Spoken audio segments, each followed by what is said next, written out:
How you doing, YouTube? Matt Massive Beer Reviews, back with yet another mystery beer.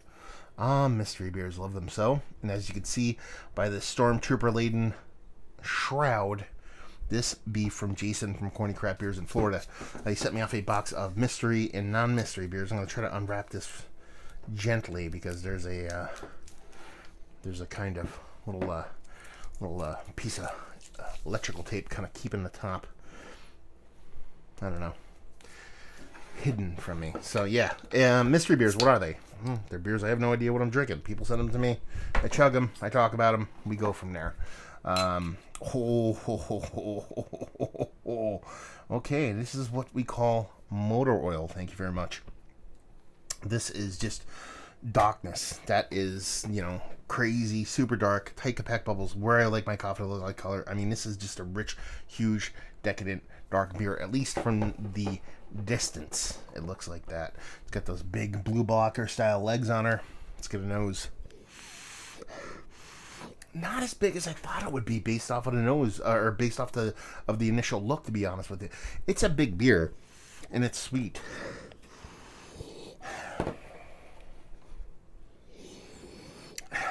I'm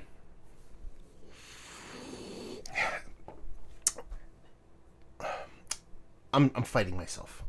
I'm fighting between whether I want to call it a soft addition of vanilla or lactose. I don't think it's lactose. It's vanilla into a bourbon barrel aged stout. It's a stout. It smells like a Core 4 stout. It smells like there's a soft, really meaningful kind of whiskey bourbon barrel addition to it. There's a soft wood. There's a decent amount of vanilla in there, but that could be coming from the barrel. That's where the taste comes into play.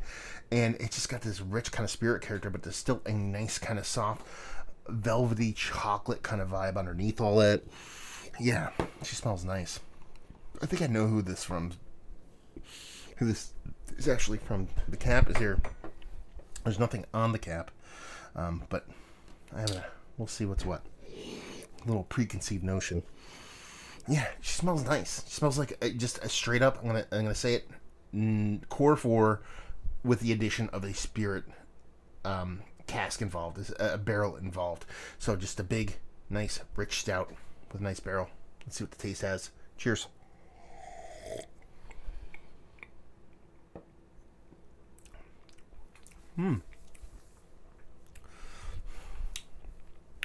Yeah, I'm sticking with that. It's bitter. It's got this nice big bittering pop to it.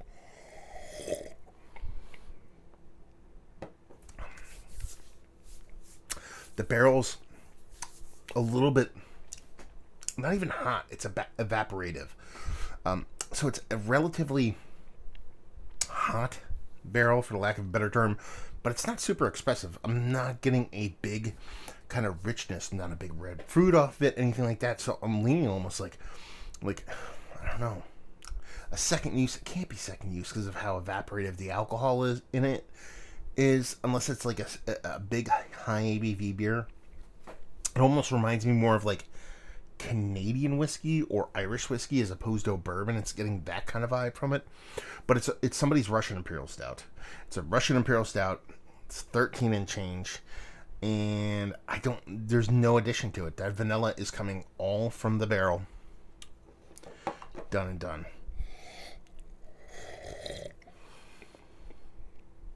My preconceived notion, by the way, is it's a Coppertail beer, because I know it's from Florida. Well, I don't know it's from Florida, but Jason sent it, and this nice little copper cap in here, so I'm assuming it's Coppertail beer. But I don't keep tabs on what they do, so I have no idea what this is. There's a soft,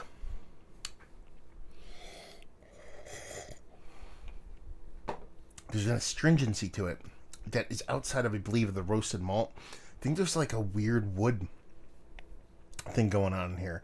It could be that metallic astringency I get in a lot of darker beers trying to rear its head, but the beer's too big, the spirit barrel's too big to where it just doesn't come through. And that's pretty much it. It's not an amazing beer, to be perfectly honest with you. It's almost like a barrel-aged beer I would like to age. Not that I want to age a lot of barrel-aged beers for an extended period of time, but this just has, like, there's goodness in there, but it's just lacking a bit of wow factor.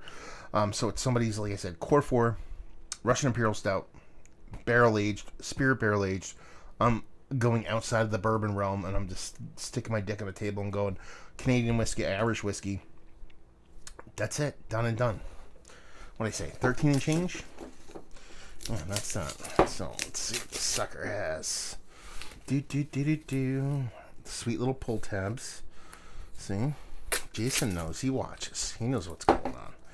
So let's get these over here and do the grand reveal. I should do like the Rob from Hobzine thing where I let you guys see it first, but dun, dun, dun, dun, dun. It's a Coppertail beer. That's your preconceived notion for you. Just a cap, Florida Coppertail cap. This kind of makes sense. It's their Imperial Stout, and it's now Imperial Stout. This is not barrel aged. I would have bet my left testy that this is barrel aged. This was bottled on December 21st, 2000. Oh. Wait. This is not possible. I feel like I'm having like a brain aneurysm right now. It says it was bottled on 12/21/19. Today is May the 8th, 2019. So this is from the future. I've never had a beer from the future before. That's pretty crazy. Yeah, I've never had a beer from the future, so it tastes like it's from the future. Yeah, it says Imperial Stout, sweet, sticky sweet malts, bold roast, pairs beautifully with braised beef. I would have sworn that there was a barrel involved here, and like I said, it had this kind of barrel character to it. The spirit itself didn't have much kind of distinct personality to it, but it had this kind of evaporated booziness and a soft vanilla character. They're talking about this being a core 4 beer, and I am absolutely blown away, surprised by that. What did I say? 13 change on the ABVs, and we are at, I don't know. Actually, I don't even know if it says it on here. I do not see it anywhere. Yeah. Well, it's hard to rate. I mean, honestly, I know, and it's called Cryptid, for those that would like to look it up. I know beers that are from the future are really hard to dial in the ABV because it's just, there's no angel share, but it's like reverse angel share to where like beer gets added to it because time and paradoxes and shit. It's all kinds of crazy. And it's a cool label. I always dig what Coppertail does, but I like that. That was a fun mystery beer to do for a couple reasons. One, I was wrong because I thought it had some barrel involved in it. I can't believe this has no barrel. I absolutely can't believe it.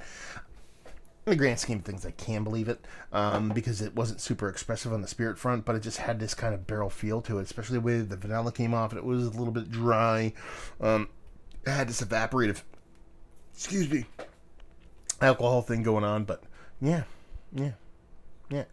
Again, it didn't blow me away. It was a pretty basic kind of beer, and I thought it was more of a basic barrel-aged beer. Knowing that it's not a barrel-aged beer now, it's a little bit more impressive, the flavors that are kind of tossing out there. But at the same time, it's actually, when I talked about this would be a beer I'd like to age, even though I do not age barrel-aged stuff all that often, now I really want a case of this, and I want to age it for 24 years and drink one every fucking year, because I think this will end up turning into something fantastic, being that it's a core 4 beer, and it doesn't have all those other moving parts kind of floating around on it. But yeah, it's a fine beer, it's a nice beer, it's a nice Imperial Stout. It's definitely more kind of Russian Imperial for me than anything else, but that's kind of whatever.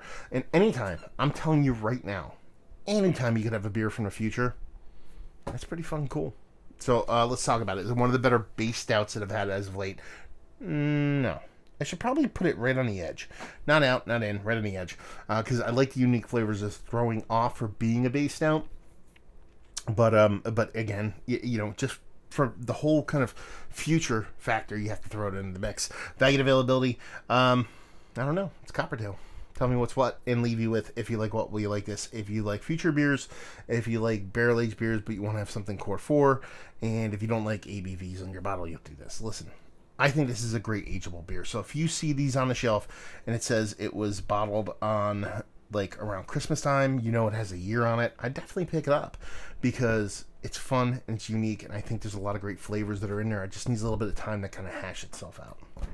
So there you go. Another review in the books. Mystery. It's our first future mystery beer. It's crazy. In the books. Hopefully you guys enjoyed it. Down there if you want to talk about it. Massive Beers if you want to check me out doing the social media stuff. Beer Massive if you want to check me out doing the whole podcasting thing. And massivebeers@gmail.com if you want to reach out to me about mystery beers. Because I can only do them with you guys involved. So hopefully you guys enjoyed the review. Hopefully you're enjoying a nice little future mystery beer right now. And hope to see you next time. Cheers.